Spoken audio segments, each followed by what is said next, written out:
बोलो जयकारा।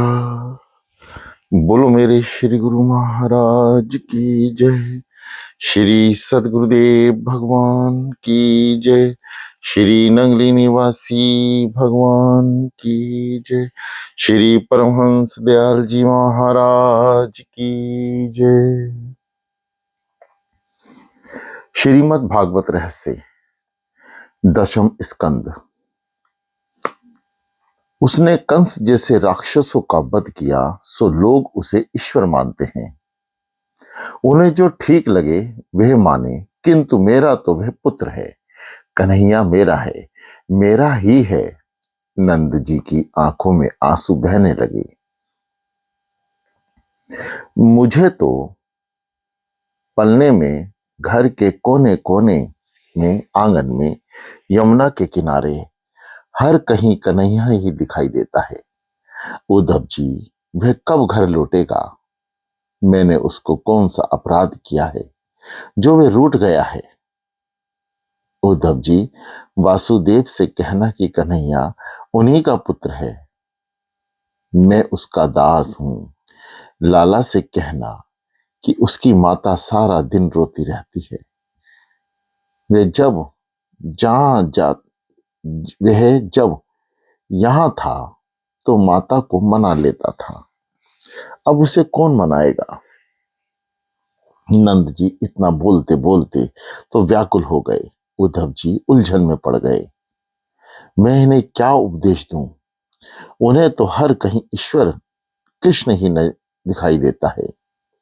पलने में, घर में, आंगन में, वन में, यमुना में, कदम की डाली पर कृष्ण के दर्शन करते हैं। हे नंद जी, ब्रह्मा की सर्वव्यापकता का उपदेशक होकर भी मैं वैसा अनुभव आज तक नहीं कर पाया। मैं ऐसी ब्रह्म दृष्टि वाले नंद जी को क्या उपदेश दूं? उन्होंने नंद जी से कहा, बाबा धन्य हैं आप, आपका जीवन सफल हो गया, आप कृष्णमय हो चुके हैं। इतने में वहां यशोदा जी आ पहुंची। उद्धव जी, सच सच बताओ कि मेरा लाला कुशल तो है ना? वे खाने के समय बड़ी जिद करता था, वे कहीं दुबला तो नहीं हो गया ना? क्या वे आनंद में तो है? कभी वे मुझे याद भी करता है क्या? माँ उसे कौन मनाता होगा? गोकुल में था तब तो वह मेरे आंसू देख नहीं सकता था, वे मुझे मना लेता था। जब मैं यमुना जी जाती हूं तो उसका श्याम रंग कन्हैया की याद दिला देता है। मुझे लगता है कि वही है यमुना जी के जल में, बाहर निकल कर मेरी गोदी में आ बैठा है। उससे पूछा कि उसकी माता ने ऐसा कौन सा अपराध किया है कि वे यहां आने का नाम तक नहीं ले रहा। मैंने उसे एक बार मूसल के साथ बांधा था, इसलिए तो वे रूठ नहीं गया। वे कभी मुझे याद भी करता है क्या? मैं उसकी माता तो हूं नहीं, उसकी माता को देवकी है। देवकी से कहना कि सेविका की आवश्यकता हो तो मुझे बुला ले। कृष्ण विरह में मेरे हम मरे जा रहे हैं, वे जहां हो वहां हमें ले चलो। हमें वहां ले चलोगे तो भगवान तुम्हारा कल्याण करेगा। मैं नारायण से प्रार्थना करती हूं कि कन्हैया चाहे जहां ना आए, किंतु जहां भी रहे सुखी रहे। उद्धव जी, माता जी, श्री कृष्ण तुमको सबको बार बार याद करते हैं। वे स्वयं यहां आने वाले थे, किंतु मथुरा का शासन उन्होंने संभाला है, सो उन्हें आवश्यकता ही उन्हें अवकाश ही नहीं मिलता। मुझसे कहा, मैं मथुरा में आकर इस कारोबार में डूब गया हूं, तू माता को मेरा कुशल मंगल दिया। नंद यशोदा का कृष्ण प्रेम देखकर उद्धव जी का आधा अभिमान तो हवा हो गया। जो व्यक्ति पलने में, घर में, आंगन में, वृक्ष में, वन में, हर कहीं कृष्ण को देख रहा हो, उसे ब्रह्म की व्याकुलता का कोरा उपदेश कैसे दूं? ये दोनों तो हर कहीं बुद्धि और मन से ब्रह्म के सर्वव्यापी रूप का अनुभव कर रहे हैं। बातों ही बातों में प्रभात हो गया। ब्रह्म मुहूर्त में गोपियां स्नान आदि से निर्वृत होकर कृष्ण कीर्तन करती हुई अधिमथन करने लगी। उनकी आंखें भीग जाती थी। उद्धव जी यशोदा जी से अनुज्ञा लेकर यमुना स्नान करने चले। सखियों को भी कन्हैया का संदेश देना था। गोपियों का कृष्ण कीर्तन सुना तो उन्होंने सोचा कि जिनके कंठ इतने सुंदर हैं वे कैसी अद्भुत स्वरूपा होंगी। उन्होंने अब तक किसी गोपी का दर्शन नहीं किया था। ब्रह्म मुहूर्त में कृष्ण कीर्तन करने वाले इन ब्रजवासियों को दो धन्य हैं। कृष्ण के स्मरण मात्र से इनके हृदय द्रवित होते हैं। उद्धव का ज्ञान गर्व अब धीरे धीरे मिट रहा है। उद्धव भैया सुधो। उद्धव का ज्ञान भक्ति रहित था, सो कृष्ण ने उनको ब्रज भेजा था। उद्धव जी नंद यशोदा सी प्रेम मूर्ति को देखकर आनंदित हो गए। अधिमंथन के बाद नंद जी के आवास की ओर देखकर प्रणाम करने का गोपियों का नियम था। आज नंद के आंगन में वे सब प्रणाम करने आई तो वहां रथ देखा। रथ को देखा तो उनके अक्रूर प्रसंग याद आ गया। हमारे कन्हैया को ले जाने वाला अक्रूर लगता है फिर आया है। क्यों आया होगा वह? विराकुला ललिता कृष्ण को नाम रटती जा रही थी तो विशाल में कहा, अरे कृष्ण तो स्वार्थी और कपटी था। राजा बनते ही हम सबको भूल गया। अब मन लगाकर घर में कामकाज करने हैं। ललिता बोली, मैं कृष्ण को ज्यों ज्यों भुलाने का प्रयत्न करती हूं वे उतने ही याद आ जाते हैं। कल मैं कुएं पर जल भरने गई थी तो बांसुरी की सुर सुनाई दिया। मैंने इधर उधर देखा तो पाया लाला वृक्ष की डाली पर बैठा हुआ बांसुरी बजा रहा है। मैं लाला के दर्शन से ऐसी बावरी हो गई कि घड़े को रस्सी से बांधने के बदले मैंने अपने बच्चे को बांधकर कुएं में उतार दिया। लाला ने ये देखा तो वे कूद कर आया, बच्चे को बाहर निकाला और मुझे उल्हाना देने लगा। वे मुझे घर तक पहुंचा गया। मैं उसे कैसे भूल सकती हूँ? एक अन्य गोपी कहने लगी, लोग चाहे कुछ भी कहें किंतु मुझे तो कृष्ण यही दिखाई देता है। वे मथुरा गया ही नहीं। कल सायकाल को जल भरने यमुना जी जाना पड़ा।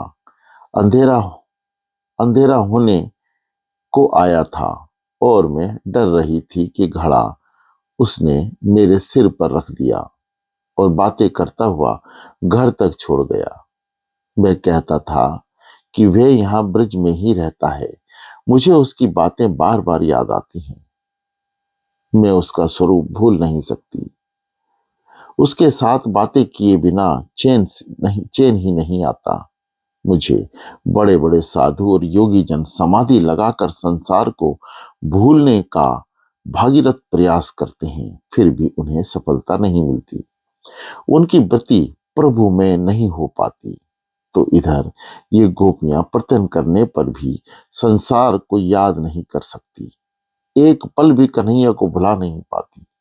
प्रभु को भूलने का प्रयत्न भी में निष्फल रहती हैं।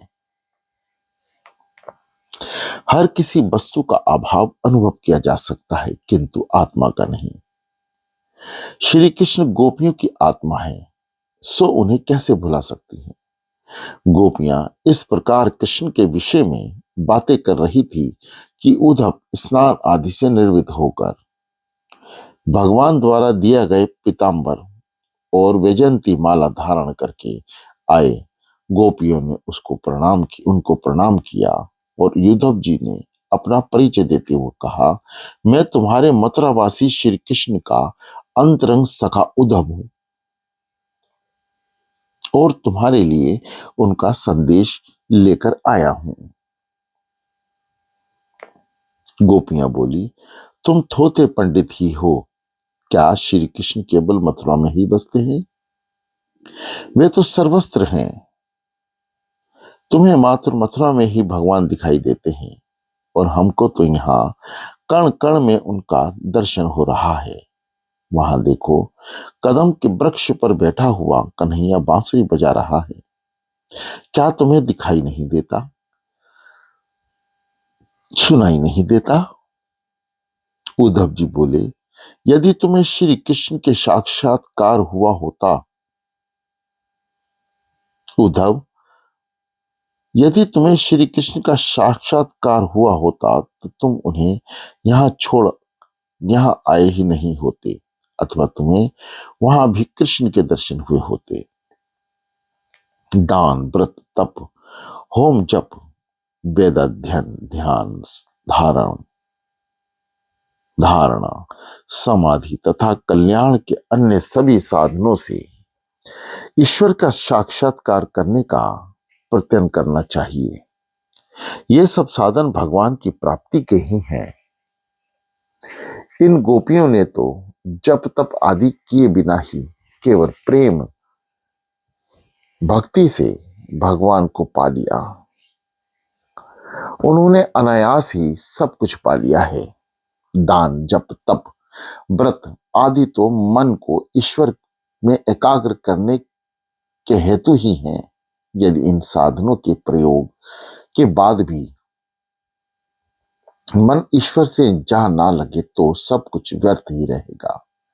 उद्धव ने गोपियों को व्यापक निर्गुण ब्रह्म का उपदेश देने का विचार किया।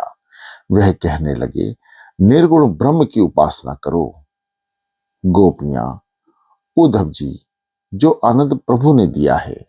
गोपियां बोली, उद्धव जी, जो आनंद प्रभु ने दिया है वे आनंद तुम्हारा कोरा ज्ञान नहीं दे सकता। हम कृष्ण के जाप के सिवाय और कुछ भी करना नहीं जानती। हम तो गांव की अनपढ़ गोपियां हैं। अपना सगुण निर्गुण ब्रह्म का विवेक तुम्हें मुबारक हो। हम तो कृष्ण प्रेम में ही तमन्ने रहती हैं, सो हमें प्रत्यक्ष दर्शन देता रहता है। तुम्हारे उस निर्गुण ब्रह्म की उप आराधना के हेतु हम मन चित्त कहां से लाएं? अपना जो चित्त था वह तो कान्हा ने चुरा लिया है। चित्त चैन नहीं, चित्त चोर चुराए हुए। उद्धव जी, भगवान ने कोई 10-20 मन तो बनाए नहीं है, और जो एक था वह तो श्याम सुंदर उड़ा ले गया है। अब तुम्हारे निर्गुण ब्रह्म की उपासना कौन सा मन करेगा?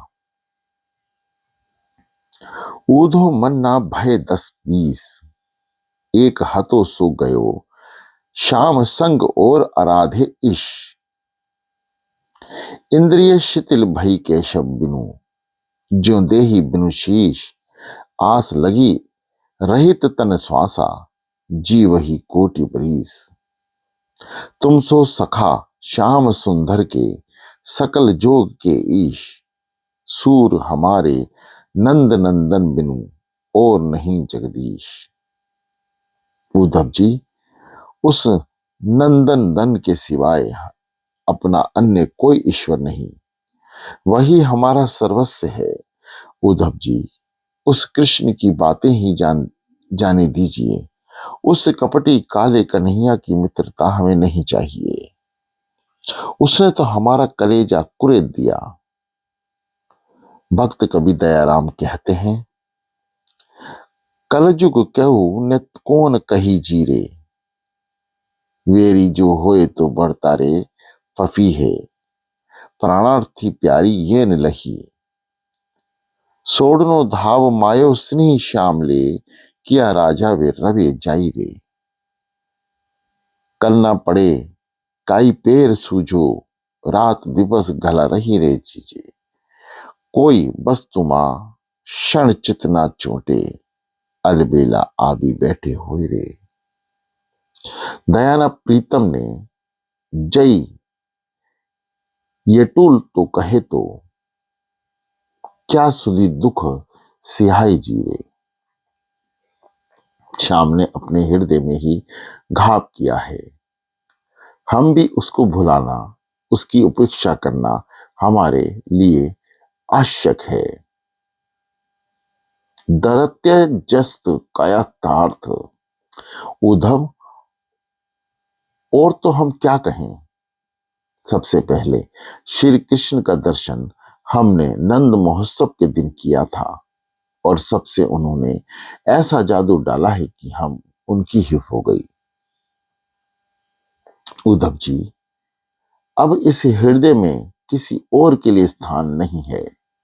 चलते फिरते, जागते सोते, विचार में, सपने में उस श्याम की मूर्त हृदय में समाई रहती है। नाहिन रहो हिये में ठहर, नंद नंदन अछत कैसे आनिए उर ओर। चलत चित बन दिवस जागत, स्वप्न सोबत रात। हृदय ते वे श्याम मूर्ति, छिन्ना इति उतजात। श्याम गत सरोज अनन, ललित गति मृदुहास। सुर ऐसे रूप कारण, मरत लोचन प्यास। उद्धव जी, कृष्ण ने हमें रास लीला के महा आनंद का अनुभव कराया और अब विसार दिया। ऐसे निष्ठुर क्यों हो गए हैं वे। उद्धव जी, नहीं नहीं ऐसा नहीं है। उद्धव जी बोले, नहीं नहीं ऐसा नहीं है मेरे स्वामी, तुम सभी को बहुत याद करते हैं। गोपियां बोली, उद्धव जी, तुम्हें यदि श्री कृष्ण के मूल स्वरूप का ज्ञान होता तो तुम यहां आए ही नहीं होते। तुम्हें ब्रह्म ज्ञान की बातों ने भरमा दिया है। जो उनके असली रूप का दर्शन नहीं कर पाया वे उनको कभी छोड़ नहीं सकता। जो उनके असली रूप का दर्शन कर पाया है वे उन्हें कभी छोड़ नहीं सकता। तुम उन्हें छोड़कर आए हो सो लगता है कि तुमने उन्हें पहचाना ही नहीं। हे उद्धव, तुम किसका संदेश लेकर आए हो। इस अनाथ ब्रज को वे कब सनात करेंगे। गोपियां पागल सी होकर प्रलाप करने लगी। वृक्षों में श्री कृष्ण का रूप निहार कर वृक्षों को आलिंगन देने लगी। ये रहे मेरे श्री कृष्ण। अब उद्धव जी गहरी सोच में डूबे जा रही हैं। ये गोपियां, ये नंद यशोदा, पलने में, घर में, आंगन में, वृक्षों में, जल में, धरती में, कण कण में श्री कृष्ण ब्रह्म का अस्तित्व का अनुभव कर रहे हैं। ये अनपढ़ गंवार होकर भी ब्रह्म की सर्वव्यापकता का अनुभव कर रहे हैं। इधर एक मैं हूं जो वर्षों से व्यापक ब्रह्म के वेदांत का रटन चिंतन करता हूं, फिर भी उसका दर्शन और अनुभव नहीं कर पा रहा हूं। मेरा शुष्क ज्ञान निष्फल ही रहा। मेरा ज्ञान पंडिताई निरर्थक ही रही। मैं बुद्धि से लड़ता रहा, वेदांत के सिद्धांतों में उलझता रहा, किंतु ब्रह्म का अनुभव नहीं कर पाया। ज्ञान अर्जन एक बात है और ज्ञान अनुभव दूसरी। ज्ञान अर्जन का महत्व होते हुए भी ज्ञान अनुभव का महत्व अधिक है। सखियां उद्धव जी और राधिका जी का दर्शन करने ले गई। सखियों की मंडली में विराजमान श्री राधिका जी की शोभा अवर्णनीय है। नववर्ष की निर्दोष वे सादगी भरा श्रृंगार, मुख पर दिव्य तेज की आभा, सात्विकता और प्रेम की मूर्ति, जगत के आनंददाता श्री कृष्ण की आनंद यानी राधिका जी को उद्धव जी के ने साष्टांग प्रणाम किया, किंतु राधा जी का शरीर श्री कृष्ण के विरह के कारण सूखे कांटे जैसा हो गया था। मन व्याकुल और व्यथित था, केश रूखे सूखे और बिखरे हुए थे। चंद्रमुख शुष्क हो गया था। सुख के वेदना भरी आहें निकल रही थी और आंखों से आश्रुधारा बह रही थी। इस प्रकार वे दुख वल्लरी सी दिखाई दे रही थी। सुख कर काटा हुआ तन, बिकल बेहाल मन, बाल बिखरे शुष्क थे, मुरझा हुआ था बिदु बदन। वे निकलती आह थी आंख आंसू से भरी, बसन अस्त व्यस्त थे, थी दुखलता पूरी हरी। श्री राधा जी उद्धव जी से पूछने लगी, तुम कौन से श्री कृष्ण का संदेश लाए हो? मेरे कृष्ण तो यही हैं, मैं वियोगिनी नहीं हूं। अंतर की संयोगता राधा श्री कृष्ण के चिंतन में लीन हो गई। उद्धव जी ने फिर वर्णन किया और कहा, मैं मथुरा से आया हूं, श्री कृष्ण यहां आने वाले हैं। श्री राधा जी, क्या तुम मेरे स्वामी का संदेश लेकर आए हो? किंतु उस संदेश से मुझे कोई शांति नहीं मिलेगी। विरहिणी के दुख को कौन समझ पाएगा? राम बाण लाया होए ना जाने, मुझे शांति दे सके ऐसा कोई शस्त्र, मंत्र या ज्ञान जगत में नहीं है। मैं तो प्रतिक्षण श्री कृष्ण का भजन, ध्यान और दर्शन कर रही हूं। राधा जी की कतर दशा देखकर सभी गोपियां, वृक्ष, वेलियां, फल, कलियां, पशु पक्षी रोने लगे। राधा जी के दिव्य प्रेम से ने उद्धव जी को भी रुला दिया। मैं इस राधिका को क्या उपदेश दूं? श्री राधा जी के मुख कमल की सुभाव से एक भ्रमर आकर्षित होकर मंडरा रहा है। राधिका जी उसे दूर करने लगती हैं। तू तो कपटी है, काले कृष्ण का कपटी बंधु है, मेरे पास मत आ। उद्धव जी ने फिर राधिका जी को प्रणाम किया। 47वें अध्याय के 12वें और 21वें श्लोक ब्रह्म गीत के नाम से जाने जाते हैं। भ्रमर गीत में वैसे तो राधिका जी भ्रमर को उल्हाना देती हैं, किंतु उनका लक्ष्य तो है उद्धव जी और साथ साथ कृष्ण को भी सुनाया है। भ्रमर गीत एक वचन में है और वेणु गीत, युगल गीत आदि बहुवचन में है। उद्धव जी कहते हैं, श्री कृष्ण को कपटी मत कहो, वह तो दया और प्रेम के सागर हैं। मैं तुमसे किसी को भी नहीं भुला पाए, मैं तुम में से किसी को भी नहीं भूल पाए, वे तुम सभी को बार बार याद करते हैं। राधा जी बोली, उद्धव, तुम उन्हें अच्छी तरह पहचान ही नहीं पाए हो। यदि उनके मूल स्वरूप का ज्ञान और अनुभव तुम्हें हुआ होता तो तुमने उनको छोड़ा ही नहीं होता। तुम्हें ज्ञान और शास्त्र की बड़ी बड़ी बातें करके उन्हें छला है। तुम्हारे शुद्ध ज्ञान से इस शुद्ध प्रेम की भूमि को क्या लेना देना? योग चर्चा वहां अप्रस्तुत है। प्रेम राज्य में एक ही प्रियतम का शासन होता है। अपना तो ज्ञान, शास्त्र, कर्म, धर्म सब कुछ श्री कृष्ण ही है। अपनी सांस तक श्री कृष्ण में है, तो फिर तुम्हारे ज्ञान को हम कहाँ स्थान दें?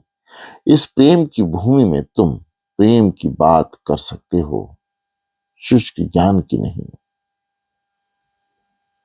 उद्धव जी बोले, मैं तो मथुरावासी श्री कृष्ण का संदेश लेकर आया हूं कि वे तुम्हें भूले नहीं हैं, तुम्हें और तुम्हारे प्रेम को बार बार याद करते हैं। राधिका जी बोली, उद्धव जी, तुम ये क्या कह रहे हो? भगवान सर्वव्यापी है, फिर भी तुम उन्हें केवल मथुरावासी बता रहे हो। षड शास्त्रों का तुमने आभास तक नहीं किया, किंतु कोरे ही के ही कोरे रहे तुम। शास्त्रों में डूब गए किंतु मोती ना पा सके। उद्धव जी, मेरे श्री कृष्ण केवल मथुरा में नहीं, हर कहीं बसते हैं। मुझे तो चारों ओर वही दिखाई दे रहे हैं। श्री कृष्ण यहाँ के कण कण में हैं, हमारे मन में हैं, हमारे हृदय में हैं, हमारे रोम रोम में बसे हुए हैं। वह कपटी कभी सामने आता है तो कभी छिप जाता है।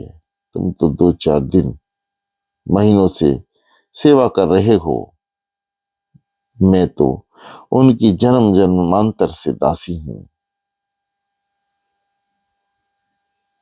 तुम उसके विषय में क्या जानते होगे? कृष्ण स्वार्थी था, तभी तो सुग्रीव का पक्ष लिया था। उसने अपने राव अवतार में, वह कपटी है तभी तो हम छोड़े गया है। तो मुझे बार बार बंधन क्यों कर रहे हो? यहाँ क्यों आए हो? तुम्हें अपने कन्हैया ने भेजा है तो हम तुम्हारा स्वागत तो करती हैं, किंतु हम अनपढ़ों को तुम्हारे शास्त्र ज्ञान से क्या वास्ता? उद्धव जी ने मान लिया कि उनके अपने ही शब्द गोपियां वापस दे रही हैं। उन्होंने कृष्ण से गोपियों का को अनपढ़ कहा था। उद्धव जी बोले, मुझे क्षमा करो राधिका जी, मैंने तुम्हारा अपमान करके अपराध किया था। अब मैं ही अज्ञानी हूं। राधा कृष्ण मिलन अभिन्न है, वह आज मैंने प्रत्यक्ष देखा है। बिना राधा राधे कृष्ण आधे। राधा जी बोली, उद्धव जी, मैं और कृष्ण अभिन्न हैं। तुम क्या चाहते हो? हमारे अतिथि होने के नाते तुम्हारी इच्छा पूर्ण करना हमारा कर्तव्य है। उद्धव जी बोले, मेरी बुद्धि ज्ञान के अभिमान में कुंठित और कठोर सी हो गई है। ज्ञान ने मुझे जड़ शुष्क बना दिया। मुझे तुम प्रेम लक्षणा भक्ति का दान करो।